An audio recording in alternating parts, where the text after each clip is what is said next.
You know, I'm actually surprised I didn't make this one earlier. Like, legitimately, I don't understand how I didn't think to myself, man, maybe it would be fun to rank the Senshi. Probably because there would be various hot takes and different interpretations of how strong each Senshi is. That and I'm lazy, so this was something that could have been on the back burner when I did think of it, but my brain has been rotted too far to think of anything fun like this. So today we'll be ranking the mainline Senshi, being the inner and the outer Senshi. We will not be including Tuxedo Mask because we will not be including Tuxedo Mask. I figured to drop this on the same day as the Sailor Cosmos movie dropping on Netflix, so if you ever do end up going down there, then you can watch this video. Now these would be the inner Senshi as well as the outer Senshi of the main group, because if I did have to go over every single Senshi, I would literally throw a hissy fit. Thankfully it's my video and I can make it rules here, so we don't have to go over Sailor Siren Aluminum or Tin Cat. That being said, without wasting any more time, let's just get straight into ranking our Senshi.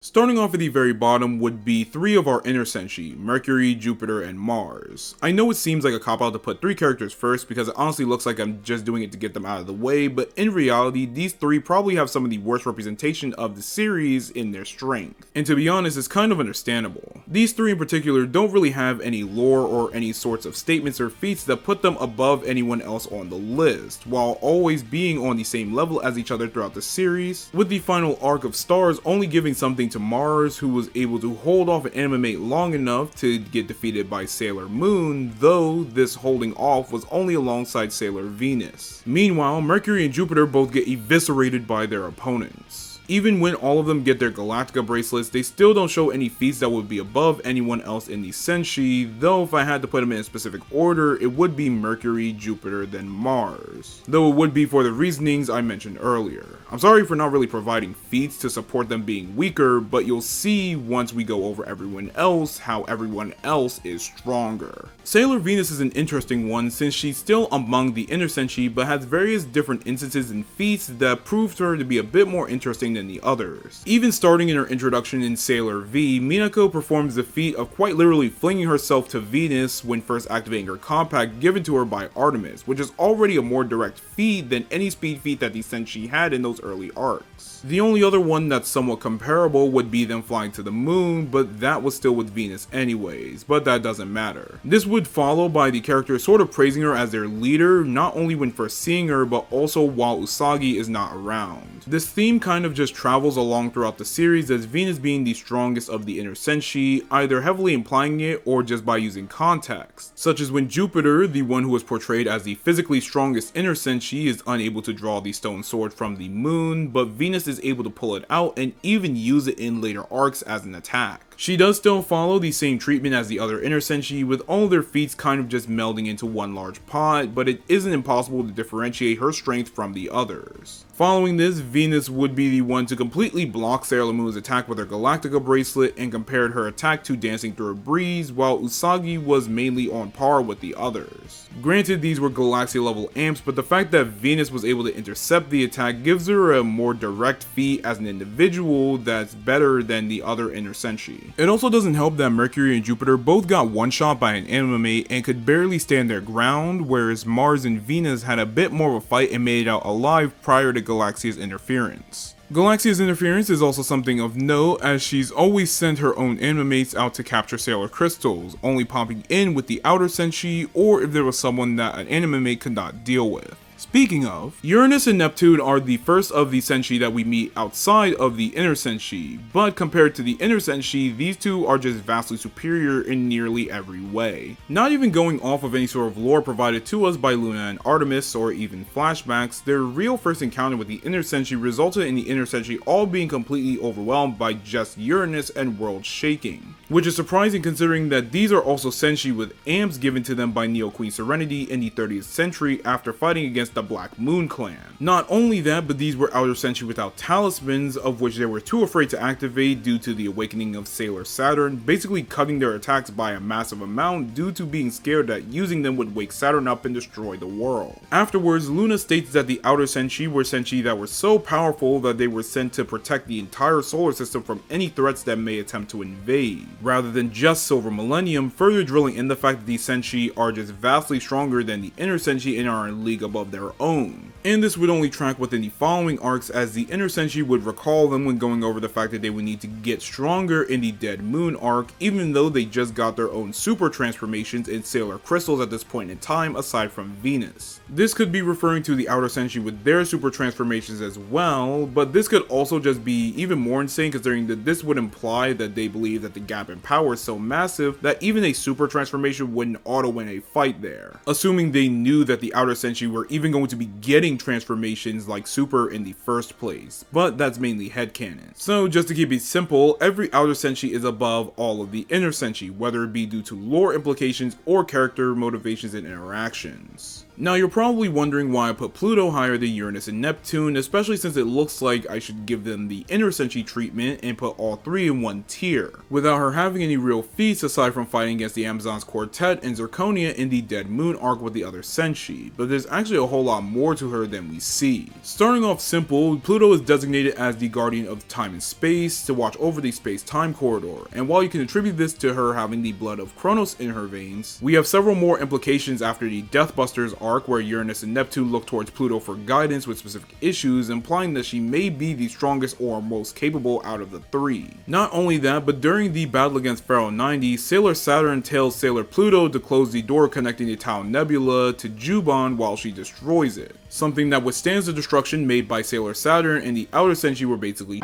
themselves over. With Pharaoh 90 being a being so powerful that it carried an entire galaxy with it throughout space on its back, as confirmed when one of the Witches 5 creates a miniature version of the Tau Nebula for Mercury to see, and even the weaker Mistress 9 being able to tank attacks from a Super Sailor Moon and Super Sailor Chibi Moon, which were at least 8 Senshi's worth of amps. And this is all as a somewhat incomplete incarnation of Sailor Saturn, one that Uranus was still afraid of regardless. Even if you need more evidence, Pluto is implied to be able to withstand Galaxia's maelstrom of energy within the space-time corridor in the 30th century, though that is a bit of cheating considering that it's technically a future Pluto. But the biggest aspect when confirming that the Outer Senshi in general is over the Inner Senshi is that Galaxia personally visited each of the Outer Senshi's castle to take care of them one by one, which was different considering that each of the Inner Senshi had to fight against a Sailor Anima maid with their Galactica bracelets, with Galaxia only intervening in one of the fights, being the one where Mars and Venus actually won, quote unquote. Meanwhile, she actively chose not to send anima mates to them in the Outer Senshi just to tap each of their castles personally. And this isn't mentioning her ability to stop time, though that is a life-ending ability. Sailor Saturn being this high up was pretty obvious. Even with her introduction to the story in a flashback, Sailor Saturn was so powerful that she put the other 3 Outer Senshi on edge just by her existence alone, as she was feared so much by the Outer Senshi that they wanted to make sure that her talismans didn't awaken, because if they did, they stated that Saturn would destroy the world upon reawakening. And this would be a Saturn who was sealed after one-shotting all of the Outer Senshi at once after Silver Millennium was destroyed after just waking up. Once she awakened again, all of the Outer Senshi were basically on their knees going, Jawarida, since they couldn't even fight back after remembering how she violated them earlier, implying that even with preparation assuming she was released again, she was still that much stronger than the Outer Senshi, which is also confirmed by her telling Sailor Moon that she was the only one who was able to save everyone from the destruction she caused. Even if you don't go off of statements, Sailor Saturn on reawakening was able to destroy the entire Tau Nebula and even harm Pharaoh 90, something that was a difficult feat for even Super Sailor Moon and Super Sailor Chibi Moon, with all of the Senshi assuming that she just died when she fell into the goop, with Super Senshi having several Senshi's worth of amps as the Holy Grail takes the power of the Senshi and allows them to transform into their super forms. After the Deathbusters arc, the Outer Senshi were surprised that Saturn was waking up again after resetting the baby, saying that the incoming threat was so powerful that Saturn's fast awakening was a result, implying that any threat they had to deal with was stronger than what a set of upgraded super Outer Senshi were capable of, despite Neptune being able to destroy the Dead Moon Circus's tent that Minako was trapped in with her talisman. However, the biggest thing would be the extension of the fight with Galaxia, as Saturn is able to, for a very brief moment, tango with Galaxia before getting one shot. With the story going so far out of their way to imply this, as Saturn is able to intercept an attack from Galaxia while all the way on Earth, blitzing to Pluto and coming to Sailor Pluto's aid during Galaxia's attack. However, Galaxia also had this scene where she smirked when Saturn stopped her attack and hit her, as opposed to the manga just completely obliterating her, even worse than they already had it in the movies. Despite this, there are still several implications that Saturn is perpetually just stronger than all of the Outer Senshi, with only a few naturally above her. Now, a lot of people will call me a mad lad for saying that Chibi Moon would be stronger than Saturn, but if you hear me out, you'll probably still won't agree with me, but I don't care, because I'm correct. If you hear Chibi Moon, you're usually sitting in one of either two camps. Either you think that she's the absolute weakest Senshi, or she's on Sailor Moon's level, and it's understandable to completely have different worldviews on this character, because I don't even think that Naoko knew what she was doing with Chibi Usa after the Black Moon clan in the terms of the power scaling. But to be fair, that's like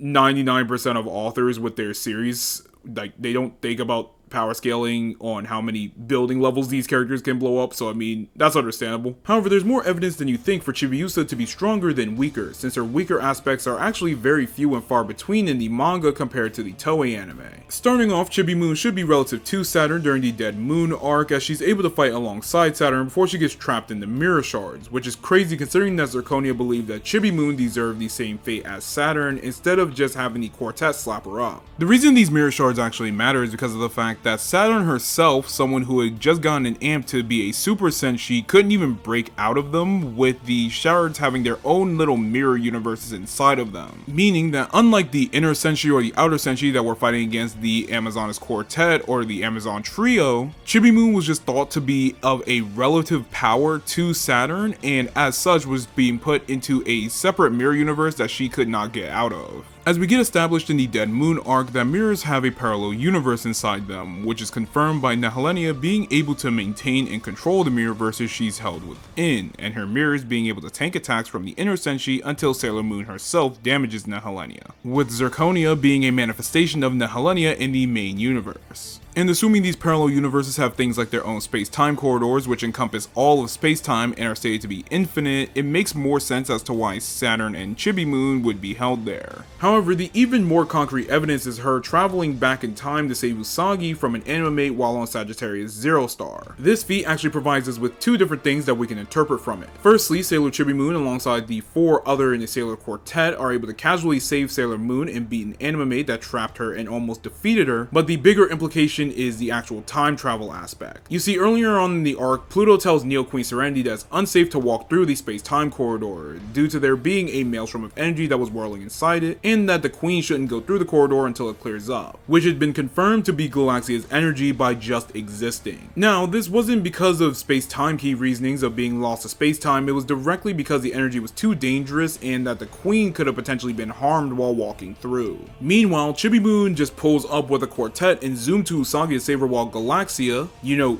the Galaxia, had her power traversing throughout the corridor. Even if we didn't have the space-time corridor nonsense, Chibi Moon has access to her own Holy Grail and her own Silver Crystal, with the Holy Grail increasing her strength by multiple Senshi's worth of power, as well as the Silver Crystal. And we already know about the Silver Crystal. The thing about the Silver Crystal though is that Chibi Moon doesn't have complete access to it like Sailor Moon does, but she still has utilized it multiple times, so it's not just a dead rock in her hand. Chibi Moon is someone I actually had an idea of discussing in an entire video in and of itself, so when I get to the Black Lady video, I'll go a bit more in depth on why her scaling is as high as it is. But just know that her power is relative to Saturn's. You could probably swap them around in any way that you want, but these two are around the same level of power. I'm personally just putting Chibi Moon above Saturn because of the reasonings provided. The one at the very top of the list is Sailor Moon. Who would have thought? I'm not telling you why, you can watch the entire video for that, but if you don't want to watch that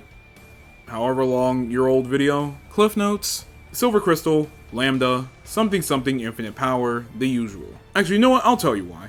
You see this? Yeah, this panel? The one with all the Senshi with Galaxia bracelets that increase their power at the end of the arc?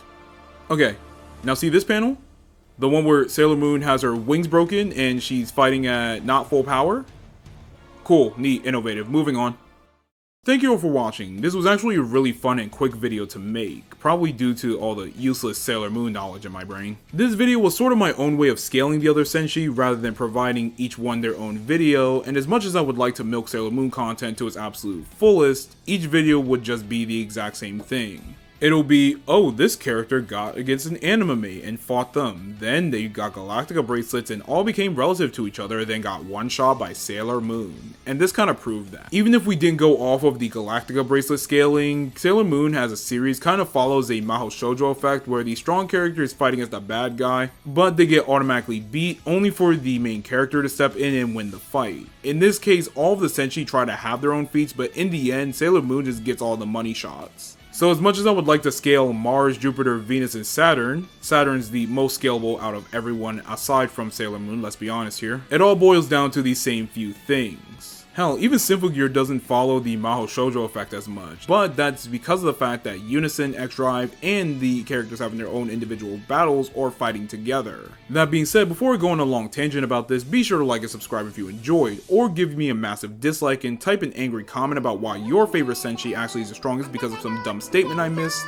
and as always, ciao.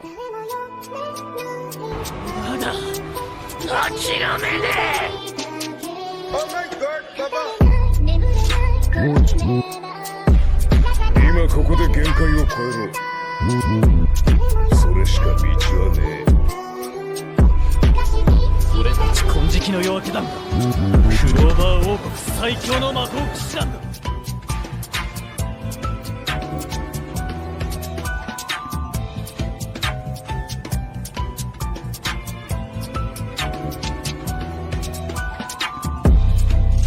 Whoop, whoop.